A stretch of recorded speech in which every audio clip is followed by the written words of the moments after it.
बिहार की सबसे high profile मानी जाने वाली पटना की बांकीपुर विधानसभा सीट पर सियासी तापमान अचानक बढ़ गया है। बीजेपी ने पहले अपने उम्मीदवार अभिषेक कुमार सिन्हा और बंटी को मैदान में उतारा, लेकिन नामांकन के कुछ ही घंटों बाद उनका नाम वापस ले लिया गया और उनकी जगह एक नए उम्मीदवार को उतार दिया गया। अब इस पूरे घटनाक्रम पर जन सुराज के संस्थापक प्रशांत किशोर ने बीजेपी पर तीखा हमला बोला है। बांकीपुर उपचुनाव में बीजेपी के उम्मीदवार बदलने के फैसले ने बिहार की राजनीति में नया बहस छेड़ दिया है।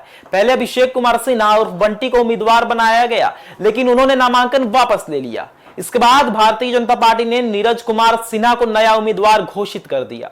पार्टी की ओर से इसे राजनीतिक फैसला और पारिवारिक कारणों से जुड़ा बताया गया है, जबकि राजनीतिक गलियारों में इसके पीछे अलग अलग वजह पर चर्चा जारी है। इसी मुद्दे को लेकर जन सुराज के संस्थापक प्रशांत किशोर ने बीजेपी पर तीखा तंज कसा। उन्होंने कहा, बीजेपी का उम्मीदवार लड़ाई शुरू होने से पहले ही मैदान छोड़कर भाग गया।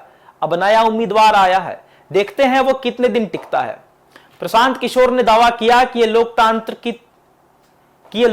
की ताकत है और बांकीपुर की जनता बदलाव का संदेश दे रही है। उनके मुताबिक जब जनता जाति, धर्म और दल से ऊपर उठकर सोचने लगती है तो बड़ी बड़ी पार्टियों को भी अपने फैसले बदलने पड़ते हैं।